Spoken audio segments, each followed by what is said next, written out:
Deməli, biz bu dərsimizdə danışacağıq istilik mübadiləsindən, istilik tarazlığından, temperatur anlayışından, həmçinin ideal qazın hal tənliyi və ideal qaz qanunlarını danışıb MK-ni bitirəcəyik. Ümumiyyətlə, birinci öyrənəyə görə istilik mübadiləsi nədir? İstilik mübadiləsi dedikdə, müxtəlif kütləli cisimlər arasında gedən mübadilə başa düşülür. Məsələn, real həyatdan nümunə çəkək, isti su ilə soyuq suyu qarışdıranda nə olur? Yəni, sən isti su ilə soyuq suyu qarışdıranda istədiyim zaman isti tərəfindən içim, istədiyim zaman soyuq tərəfindən içim. Belə bir söz deyə bilmərik, düzdürmü? Yəni isti ilə soyuğu qarışdırdınsa, avtomatik orada ilıq bir su alınacaq.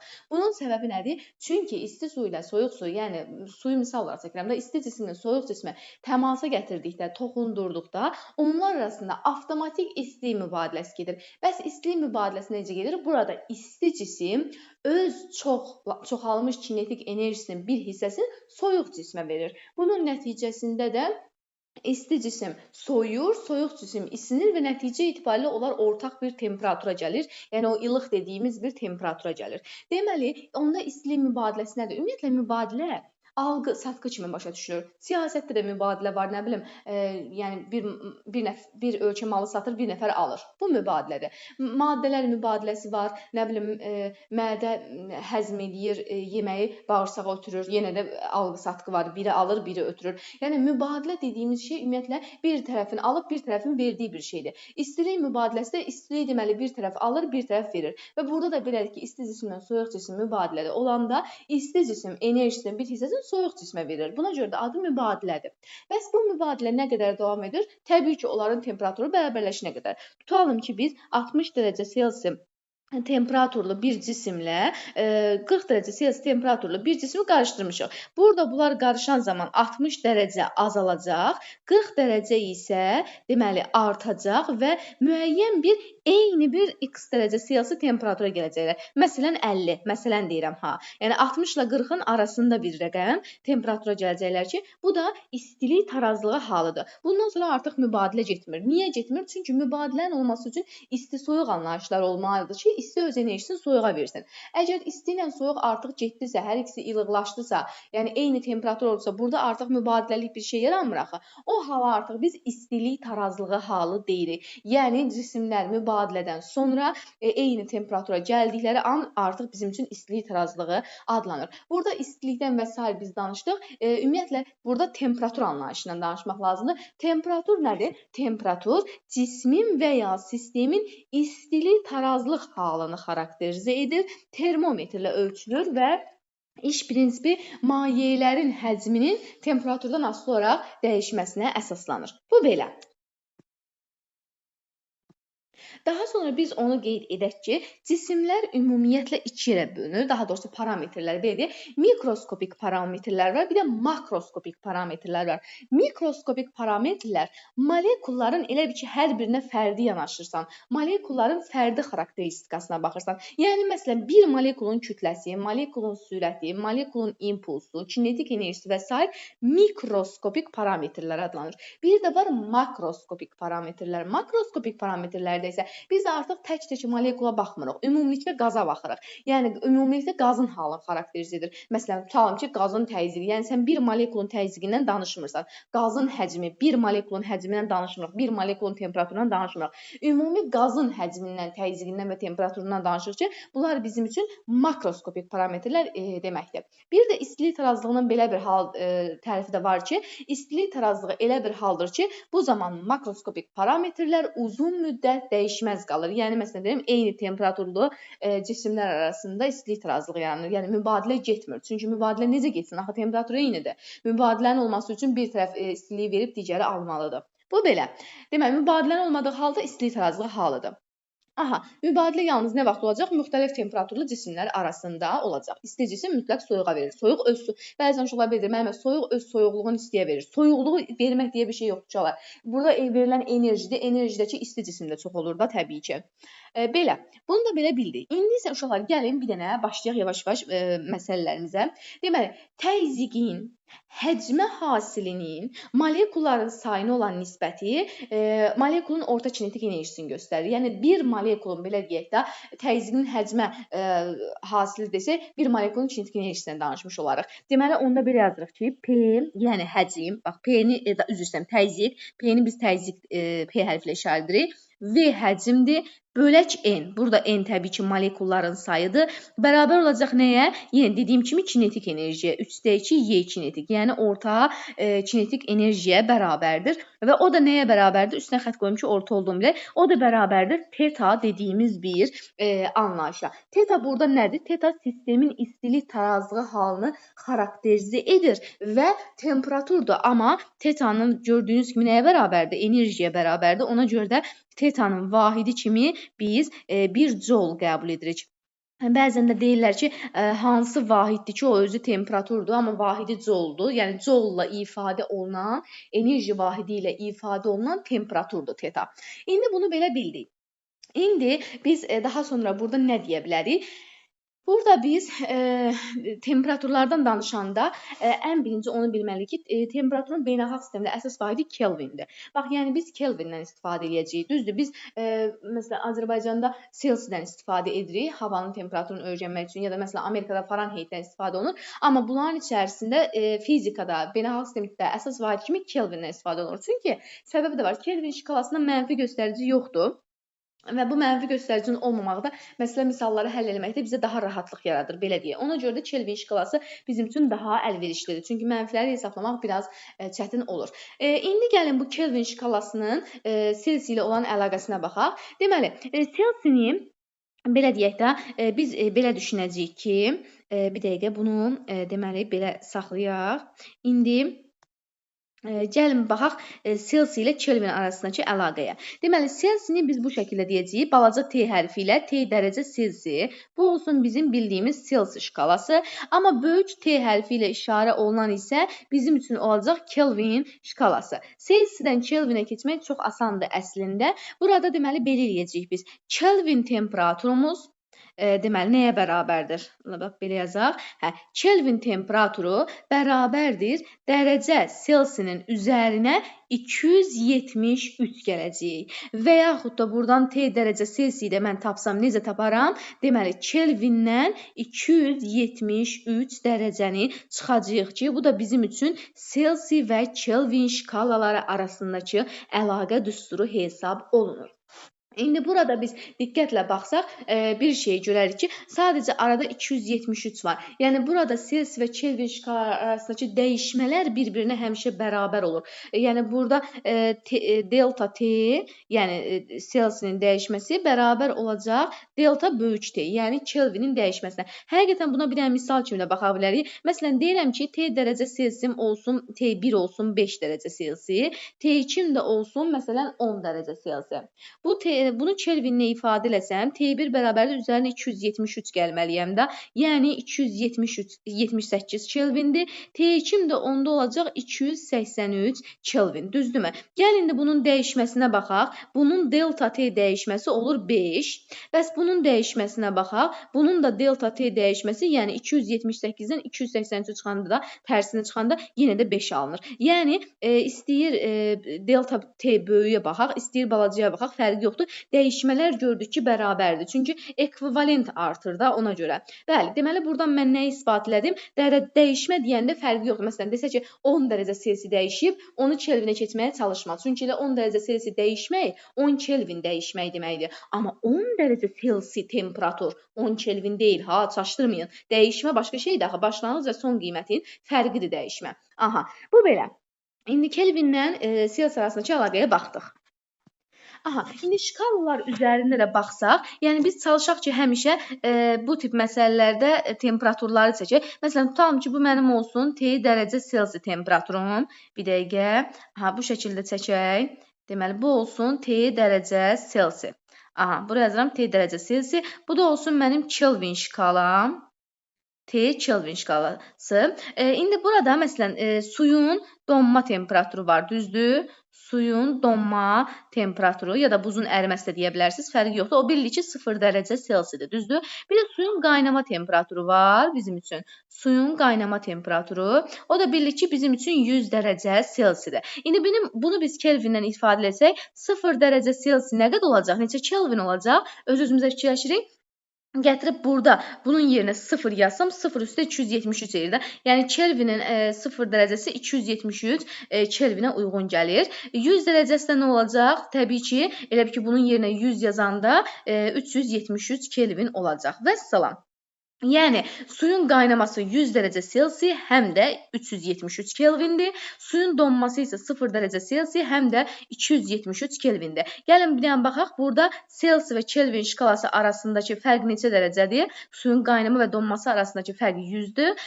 Həmçinin Kelvində də elədir. 373, 273. Yenə də 100-dür. Yəni burada dəyişmələr həqiqətən də görürük ki, hər zaman bərabərdir. Bunu bildik. İndi Fahrenheitlə Selsi arasındakı əlaqəyə bax. Yenə də bu T dərəcə Selsi bizim üçün Selsi şkalasını ifadə edəcək. T dərəcə Fahrenheit bu şəkildə qoyulanda isə bu da Fahrenheit şkalasını belə deyək də ifadə edəcək. Bunların arasındakı əlaqəyə gəldikdə isə deməli T dərəcə Selsi bərabərdir nəyə? Deməli 9-da 5 T dərəcə Fahrenheit çıxaq 32 və buradan əlbəttə ki T dərəcə Fahrenheit də tapa bilərik. O da tapsaq bu eləyəcək 5-də 9 T dərəcə Selsi üstə gələk 32. Təbii ki, düsturların birini bilmək kifayətdir. Digəri də ondan törəmə düsturdur. Ondan alınır, fərqi yoxdur.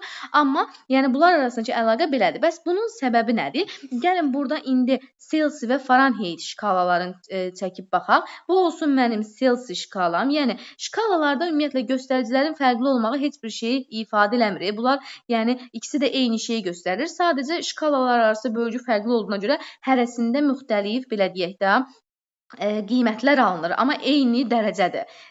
Deməli bu da olsun Fahrenheit. Fahrenheit. Aha, indi burada gəl baxaq. Selsi biz dedik 0 dərəcədə, dedik ki su donur, düzdür? Su donur 0 dərəcədə. Bu Fahrenheit şkalasında 32 Fahrenheitə uyğun gəlir. 32 Fahrenheit. Və suyun qaynadığı temperaturu isə bizim üçün bilirik ki, Selsi şkalasında 100 dərəcədir. 100 dərəcə Selsi. Bu Fahrenheit şkalasında deməli 212 Fahrenheitə uyğun gəlir. İndi gəlin diqqətlə baxaq. Biz görürük ki, burada suyun qaynaması və donması arasındakı temperatur fərqi Selsi ilə 100-dür. Amma Fahrenheitlə gəlin baxaq, 212 çıxaq 32-dir. Düzdürmü? Yəni 100-dən fərqli bir qiymətli fikir verirsinizsə. İndi burada mən görürəm ki, burada fərqimiz bizim 180-dir. Düzdürmü? Bax, ona görə də buradan biz belə bir hal alırıq ki, deməli onda delta Fahrenheit, yəni Fahrenheit dəyişməsi bərabər olacaq nəyə? 1,8 delta temperatur Selsi dəyişməsinə.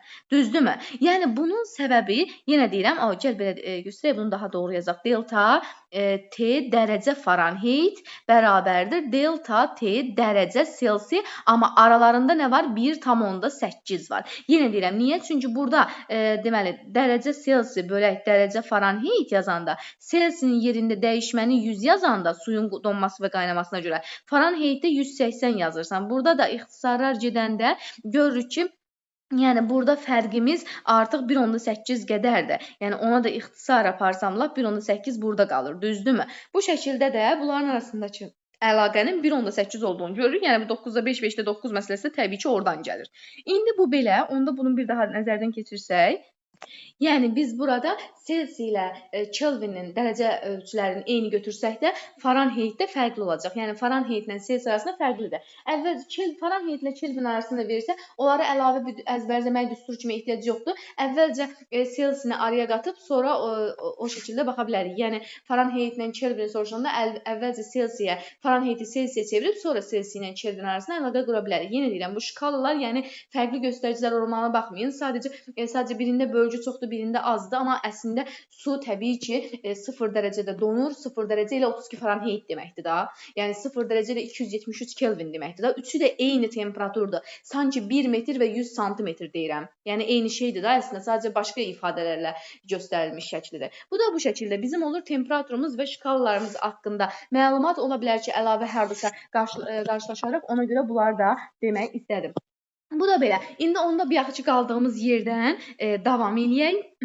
Biz axırıncı dəfə demişdik ki, deməli, axırıncı dəfə nə dedik? Biz dedik ki, təzyiqin həcmi hasilinin saya olan nisbəti bərabərdir 2-də 3, daha doğrusu 3-də 2, daha doğrusu 3-də 2 Y kinetik, yəni orta kinetik enerji, o da bərabərdir teta adlandırmışdıq. Düzdürmü? İndi biz burada belə bir nüansımız var ki, bir də teta ilə mütləq temperatur. Mütləq temperatur Kelvin şkalasıdır.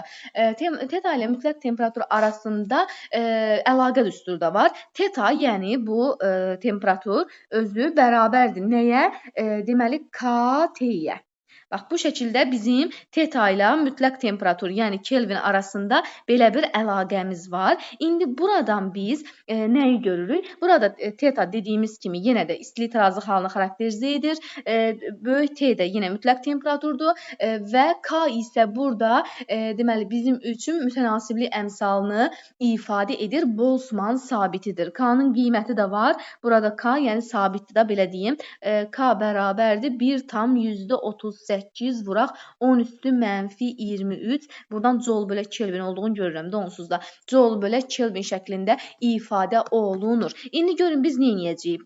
PV bölək N bizim üçün, PV bölək N bizim üçün teta idi, düzdürmü? İndi görün mən tetanın yerinə KT ifadəsini yaza bilərəm da, düzdür? Yazdım KT. Buradan bəs mən nə aldım? Baxın bir dənə, burada V böl N görürük, həcm bölək say. Say bölək həcm konsentrasiya isə həcm bölək sayda 1 bölək konsentrasiyada. Yəni mən gətirib burada V bölək N-in yerində, baxın burada V bölək N-in yerində konsentrasiya yaza bilərəm. Amma məxrəcli yazmaq şərti ilə. Çünki konsentrasiya özü N böl V-dir. Onda buradan alıram ki, P bölək N bərabərdir KT-yə. Və salam, buradan nə alınır? Buradan alınır ki, P bərabərdir NKT. Bu da bizim üçün çox məşhur və gələcəkdə bizə çox məsələlərdə lazım olan yeni bir təzyiq düsturudur. Qazın təzyiqi P bərabərdir NKT.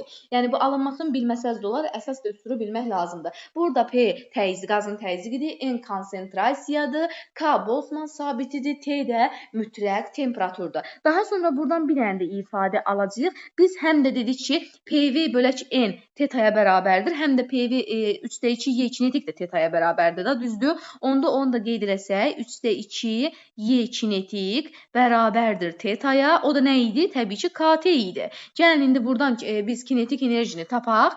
Kinetik enerji bərabər olacaq. 3-də 2, 2-də 3-ə çevriləcək təbii ki, burada belə olanda 2-də 3 KT ifadəsini almış oluruq. Bu da kinetik enerji üçün aldığımız ifadədir. Yəni gördüyünüz kimi kinetik enerji mütləq temperaturla mütənasibdir. Yəni mütləq temperatur artırsa artacaq, azalırsa azalacaq. Burada da belə buradan bir ifadə aldıq, buradan bir ifadə aldıq. Ona görə də bunları belə ulduz şəklində göstərmək istədim. Və salam, bax bunlar bizim üçün çox önəmli düsturlardır. P bərabərdir NKT və kinetik enerjimiz bərabərdir. Bu kinetik enerjidən söhbət gedir burada. Kinetik enerjimiz bərabərdir 2-də 3 KT şəklində ifadələr almış oluruq. Deməli, bu ifadədən bəs mən nə görürəm? Temperatur deməli nə imiş? Temperatur molekulların irəliləmə hərəkətinin orta kinetik enerjisi imiş. Yəni, onsuz da K dəyişmir da. Burada temperatur birbaşa kinetik enerji ilə əlaqəli olmuş olur. İndi biz burada bəs tam enerjini tapmaq istəsək nə edəcəyik? Gəlin ona baxaq. Deməli, ümumiyyətlə biz onu bilməliyik ki, tam enerji, yəni Y tam özü bərabər olacaq molekulların sayın vuracam kinetik enerjiyə. Yəni, hər bir molekulun enerjisi var da. Sayı bilsəm ki, məsələn, tutalım 50 dənə molekulum var. Hərəsi 2 joule enerjiyə malikdir. Onda deməli, burada mənim tam enerjim 100 joule-dur da, düzdür? Bunu da o şəkildə tapacam. İndi bu da bərabərdir. Əvvəlki dərsimizdən yadınızdadsa, burada deməli, N Avogadro deməli, N bölək N Avogadro bərabərdir M bölək M ifadəmiz var idi. Buradan N-i tapmışdıq, yadınızdadırmı? O ifadəni gətirib yenidən N-in yerinə qoyacağam. Yəni burada mən artıq N-in yerində yazacağam ki, deməli M vuraq N Avogadro bölək M. Düzdür? Yəni belə yazıram. Vuraq Y kinetik də yenə öz yerində. Y kinetikin də yerində indi aldığımız düsturu gəlin yazaq. 2/3 KT yazıram. Kinetik enerjinin də yerində. O da bərabərdir. İndi burada səliqəli görünsün deyə 2/3 atıram qabağa. M bölək M-i də ayrı qoyuram. Burada M bölək M. Bax, yenə deyirəm. Burada N Avogadro sabitidir. K da Boltzmann sabitidir. Avogadro sabitin Boltzmann sabitinə vuranda yeni bir sabit alınır. Universal qaz sabiti. Ona görə də bu hasil olduğuna görə bunları silib bunun yerinə bir dənə R yazıram. Həmən Boltzmann sabitin. Bir də T qaldı da yerdə. O da bərabərdir 2/3. Biz demişdik ki, molekulun maddənin kütləsi molyar kütləyə böləndə nü-nü verir də bizə maddə miqdarı. Nü R T almış oluruq. Onda deməli tam enerji nəyə bərabərdir? Tam enerji bərabərdir 2/3 nü R T ifadəsi alınmış olur ki, biz tam enerjimizi bu düsturla təyin edəcəyik. Bax, bu şəkildə bunu da yadımızda saxlayaq. İndi burada bir dənə də o qeyd edeyim ki, yenə universal qaz sabiti dedi ya. Bax, bu R universal qaz sabiti və o deməli nəyə bərabər oldu? Boltzmann sabitin vuracam Avogadro sabitinə. Yəni başqa sözlə desək, elə bil ki 1,38 vuraq 13-23-ü vuracam 6,2 vuraq 13-23-ə. Düzdür? Belə idi də bunların sabiti. Onun da qiyməti alınır 8,31 joule bölək mol vuraq Kelvin şəklində alınır və adı da nə oldu? Universal qaz sabiti oldu. Qalanı da birlikdə nü maddə miqdarıdır. T-dəki mütləq temperaturdur. Bunu da belə bildik. İndi burada bunları bildiksə, mən buradan nə görürəm? Mən buradan görürəm ki, biz buradan istəsək ideal qazın hal tənliyini, yəni Mendeleyev-Klapeyron tənliyini çıxarda bilərik. Bəs ideal qazın hal tənliyi necə olacaq? Gəlin ona baxaq. Deməli, ideal qazın hal tənliyi, bu da dediyim kimi Mendeleyev-Klapeyron tənliyi də deyirik. Bunu biz necə alırıq? İdeal qazın hal tənliyi bu şəkildədir. PV, yəni burada artıq biz nədən danışırıq? İdeal qazda say elə bir kimi qəbul etsəm, PV, yəni qazın təzyiqi, vuraq həcmi hasili bərabərdir nü RT almış oluram. Nü RT. Bax, bu olur ideal qazın hal tənliyi. Daha sonra buradan belə bir nəticə çıxarda bilərəm ki, burada temperaturu görürsünüz. Temperatur qalıb bərabərliyin solunda. 1 mol maddə üçün baxsam, temperaturu qalıb bərabərliyin sağında daha doğrusu. Sola keçirsəm, yəni buradan PV bölək T alsam, bərabərdir nü R eləyər. İndi burada bir dənə 1 mol üçün baxaq. Nü R hasilimiz axı sabitdir. Konstantdır da. Universal qaz sabitin öz qiyməti var. 8,31. Nüdəki moldur da, maddənin miqdarıdır. Yəni bu iki kəmiyyət sabit olduğuna görə bərabərliyin bir tərəfi sabitsə, təbii ki, digər tərəfdə sabit olmalıdır. Onda biz buradan PV bölək T bərabərdir konstant şərtin almış olaraq ki, bu da Klapeyron tənliyidir. Yəni burada sonra da bərabərlik kimi də qeyd edə bilərik ki, onu da Mendeleyev demişdir. Yəni o bu şəkildə demişdi də, belə deyək, P1 V1 bölək T1 bərabərdir P2 V2 bölək T2 və s. Yəni bu şəkildə də davam edə bilər. Bu da Klapeyrondur. Deməli, bunlar olur bizim ideal qazın hal tənliyi. Yəni ideal qazın hal tənliyində PV bölək T, yəni təzyiqin həcmi hasilinin temperaturu olan nisbətini sabit kimi qəbul edirik. Yəni biri sabit qalanda digərləri dəyişəcək kimi, o da proseslərdir təbii ki. Bu şəkildə qəbul edirik və bu da olur bizim üçün ideal qazın hal tənliyi. İndi bir dənə əvvəldən MK-ni keçdiklərimizi bir dənə yadımıza salsaq, deməli, biz nə keçmişdik? Biz ən birinci, yəni keçən dərsimizdə keçdiklərimizi də istəyirəm burada bildirim. Konsentrasiya və sair keçmişdik keçən dərsdə, düzdürmü? Yəni, molekulyar kinetik nəzəriyyənin əsas tənliyini keçmişdik ki, biz demişdik təzyiq özü nəyə bərabərdir? Təzyiq özü 3/1 M0 NV kvadratına bərabərdir və yaxud da 3/1 M0 N'in yerində rho V kvadratı da yaza bilirdik. Yadınızdadır, hətta bundan da biz deməli 3/2 NY kinetik ifadəsində almışdıq bu NV kvadratın yerindən. Yəni bu ifadələr təzyiqin düsturları idi, yadımızdadırsa. Daha sonra bu dərsdə biz nə keçdik? Bu dərsdə də təzyiqin bir dənə fikir verdinizsə ifadəsini keçdik ki, təzyiq həm də bərabərdir NKT. Yəni bu ifadə də bizim üçün təzyiq üçün digər bir ifadədir, belə deyim. Hətta biz burada sonra nəyi keçdik? Deməli, ideal qazın hal tənliyini keçdik ki, deməli, ideal qazın hal tənliyi biz nə dedik? PV bərabərdir nÜ-R-T şəklində və yaxud da ki, PV bölək T bərabərdir konstant. Yəni, çünki nÜ-R hasilimiz konstantdır. Konstant şəklində baxa bilərik. Yəni, bunlar bizim üçün alınan ifadələrdir. Daha sonra burada qazın sıxlığına görə bir dənə də ifadəmiz var. Rho özü nədir? Rho özü PM bölək RT-yə bərabərdir. Baxın, burada P təzyiqdir, M molyar kütlədir, R universal qaz sabitidir, T də dediyimiz kimi mütləq temperaturdur. Yəni, mütləq temperaturun, belə deyək də, qiymətidir. Aha, bunları da bildik. Yəni, bu da olur qazın sıxlığı, o da qeyd edək. İndi buradan mən ideal qazın orta kvadratik sürəti var. Orta kvadratik sürətin 4 dənə düsturu var uşaqlar. O bizə çox düşəcək, yəni çox lazım olacaq. İstəyirəm o düsturları nəzərimizə saxlayaq. Yəni o düsturların alınmasını yazıb onları nəzərimizə saxlamaq istəyirəm. İndi gəlin onlara baxaq.